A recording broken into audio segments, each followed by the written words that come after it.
Hello students. आज हिंदी भाषा श्रृंखला में इस वीडियो में हम अध्ययन करेंगे कक्षा 12वीं अंतरा भाग 2 गद्य खंड, इसका पाठ प्रेम घन की छाया स्मृति, जिसके लेखक हैं रामचंद्र शुक्ल, और इसके बहुविकल्पिक प्रश्न। बच्चों, अब आपकी परीक्षाओं का समय नज़दीक है, तो आपको ये तय करना है कि आपको अपनी अंतरा भाग 2 में से क्या याद करना और क्या नहीं याद करना है।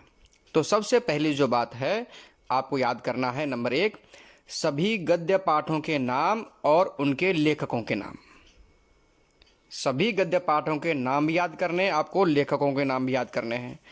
नंबर 2, सभी जो काव्य खंड की जो कविताएं हैं उनके नाम और उनके कवियों के नाम, ये भी याद करने हैं, क्योंकि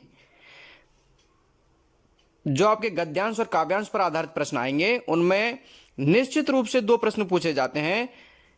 इस रचना का नाम बताइए और रचना के कवि का नाम बताइए।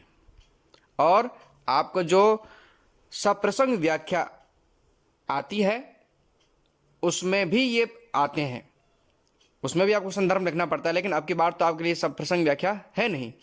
तो इनमें से 2 प्रश्न तो आपको अनिवार्य रूप से आएंगे ही आएंगे, लेखक का नाम या कवि का नाम और रचना का नाम। तो ये दोनों आपके किताब की जो विषय सूची है उसमें आपको मिल जाएंगे। तो सभी पाठों के नाम और उनके लेखकों के नाम, कवियों के नाम आपको जरूर याद करने हैं। तीसरा जो पॉइंट वो है कि जो गद्य पाठ हैं, जो गद्य खंड के पाठ हैं, उन सब की विधा का प्रकार आपको याद करना है कि कौन सा पाठ कौन सी विधा का है। वो कहानी है, संस्मरण है, निबंध है, रेखा चित्र है, संस्मरणात्मक निबंध है, वो क्या है, वो आपको जरूर याद करना है, क्योंकि इससे संबंधित प्रश्न भी पूछे जाते हैं। अब आते हैं हम बहुवैकल्पिक प्रश्नों पर। नंबर 1, प्रेम घन की छाया स्मृति पाठ किस विधा में रचित है? तो मैंने आपको अभी थोड़ी देर पहले बताया था कि इस तरह के प्रश्न आएंगे, तो इसकी विधा बतानी है आपको कि ये कहानी है, निबंध है, नाटक है, कविता है, क्या है। तो ये जो पाठ है प्रेम घन की छाया स्मृति, ये निबंध है, इसमें विकल्प बी सही होगा। और जो निबंध है ये संस्मरणात्मक शैली का है, संस्मरणात्मक शैली का निबंध है। प्रश्न नंबर 2, प्रेम घन की छाया स्मृति पाठ के लेखक कौन हैं? रामचंद्र शुक्ल, बी नागार्जुन, सी हरिशंकर परसाई, डी जैनेन्द्र। तो इसके सही जो उत्तर है वह है रामचंद्र शुक्ल, विकल्प ए, प्रश्न नंबर 2। अब है प्रश्न नंबर 3, प्रेम घन का पूरा नाम क्या है? आप जब पाठ पढ़ेंगे तो उसमें बार बार आपको प्रेम घन चौधरी साहब, प्रेम घन चौधरी साहब, आपको यही मिलेगा, पूरा नाम बहुत कम जगह मिलेगा। तो ये प्रश्न भी बनता है। और आपको ये बात भी याद रखनी है कि आपके लिए जो प्रश्न आएंगे, वैकल्पिक जो प्रश्न आएंगे इन गद्य भाग में से, और जो काव्य खंड है उनमें से, वो कवितांश और गद्यांश उन दोनों पर आधारित आएंगे। कोई एक गद्यांश आपके लिए दे दिया जाएगा और उसी में से आधारित प्रश्न आपको छांटने हैं। तो इसलिए हर गद्यांश में से छोटे छोटे प्रश्न भी आपको याद करना जरूरी है। तो हमने पूरी कोशिश की है कि गद्यांश का कोई भी भाग ऐसा ना छूटे जिसमें से प्रश्न ना बने। तो उसमें प्रेम घन का पूरा नाम क्या है? बद्री नारायण चौधरी, बी वैद्यनाथ मिश्र, सी भारतेंदु हरिश्चंद्र, डी इलास चंद्र जोशी। तो प्रेम घन का जो पूरा नाम है वह है बद्री नारायण चौधरी प्रेम घन, विकल्प ए सही है, बद्री नारायण चौधरी। प्रेम घन तो वो अपना उपनाम लगाया करते थे। प्रश्न नंबर 4, लेखक शुक्ल जी ने अपने पिताजी की क्या क्या विशेषताएं बताई हैं? अब ये जो प्रश्न है, ये प्रश्न आपके वैकल्पिक भी प्रश्न का भी है, और जो आपको 2 या 3 नंबर के जो प्रश्न लिखने के लिए आएंगे लघुत्तरात्मक, उनका उत्तर भी इसमें है। ये प्रश्न आपको दोनों तरह से काम आएगा। तो विकल्प हैं, वे फारसी के अच्छे ज्ञाता थे, बी पुरानी हिंदी के बड़े प्रेमी थे, सी भारतेंदु जी के नाटक बहुत पसंद थे। ये तीनों ही विशेषताएं उनमें थीं। तो इसमें उत्तर सही होगा डी, उपरोक्त सभी। डी उत्तर सही है। प्रश्न नंबर 5, लेखक मंडली के लोगों का नाम निस्संदेह क्यों रखा गया? निस्संदेह क्यों रखा गया? ए, शुक्ल जी का नाम निस्संदेह था, बी, उनकी बातचीत में प्राय निस्संदेह शब्द का प्रयोग होता था इसलिए, सी, चौधरी साहब इस शब्द को पसंद करते थे, डी, वहां की परंपरा के कारण।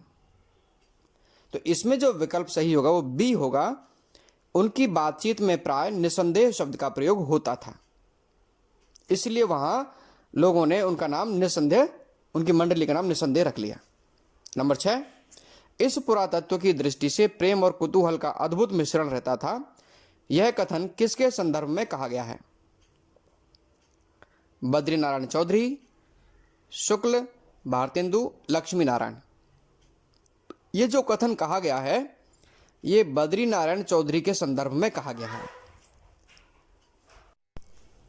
नंबर 7, लेखक शुक्ल जी ने चौधरी साहब के चरित्र की कौन कौन सी विशेषताएं बताई हैं?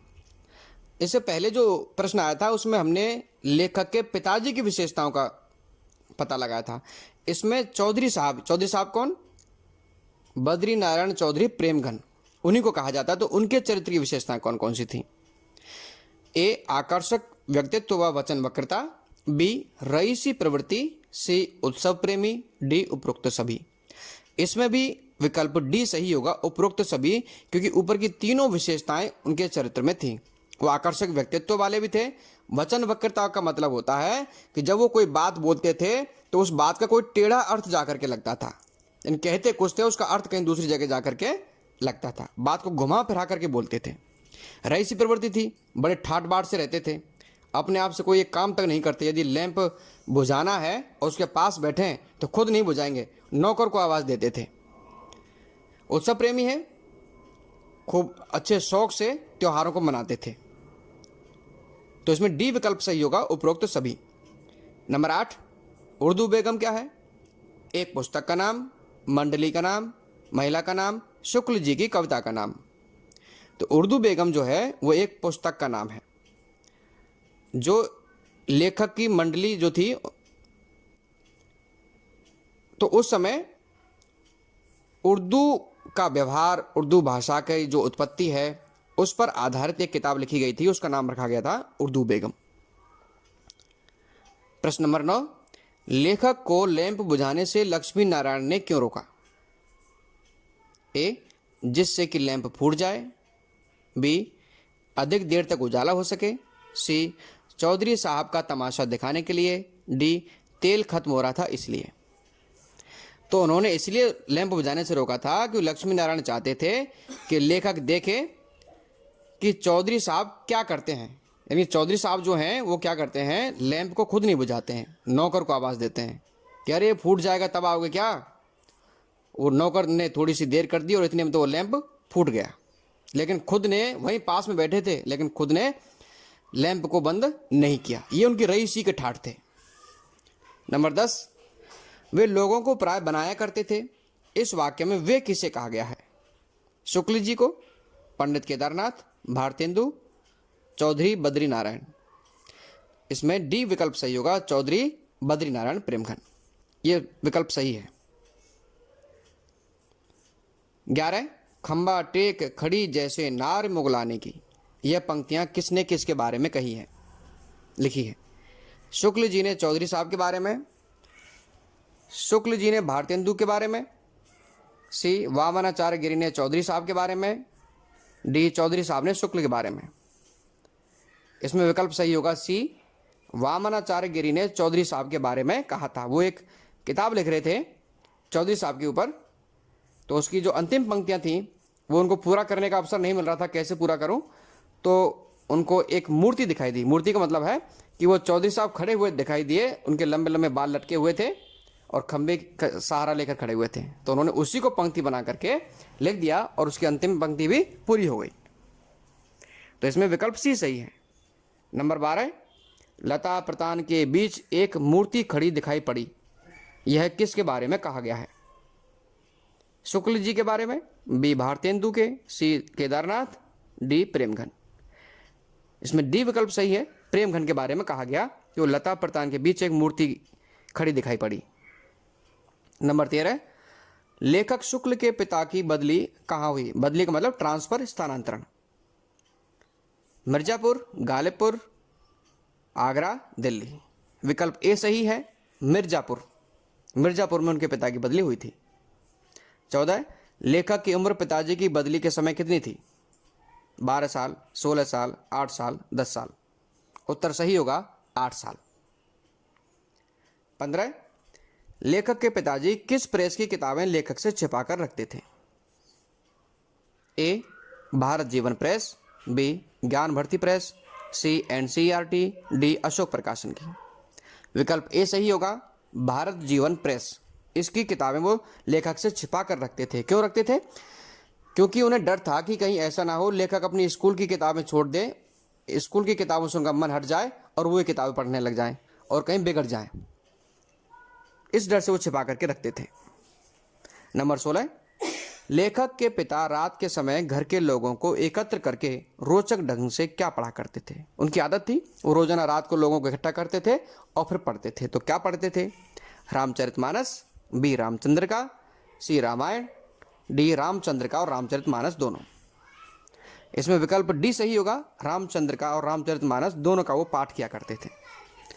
17, नागर अपभ्रंश से जो शिष्ट लोगों की भाषा विकसित हुई उसे प्रेमघन कौन सी भाषा कहते थे?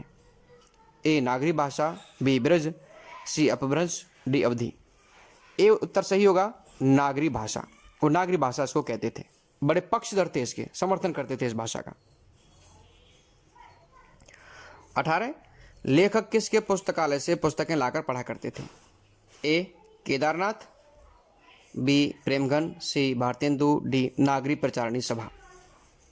पंडित केदारनाथ ने एक लाइब्रेरी खोली थी, पुस्तकालय खोला था, जहां से लेखक किताबें लाते थे और पढ़ते थे। तो इसमें विकल्प ए सही होगा, पंडित केदारनाथ। 19, लेखक के पिता भारत जीवन प्रेस की किताबें लेखक से छिपाकर क्यों रखते थे? अभी इससे संबंधित प्रश्न थोड़ी देर पहले आया था, मैंने आपको बताया था क्यों रखते थे। तो आप इसका उत्तर दे दीजिए जल्दी से कमेंट बॉक्स में।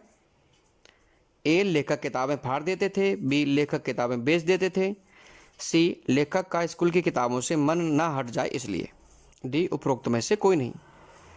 तो आपको उत्तर याद आ गया होगा, विकल्प सी सही है इसमें, लेखक का स्कूल की किताबों से मन ना हट जाए इसलिए वो किताबें छपा करके रखा करते थे।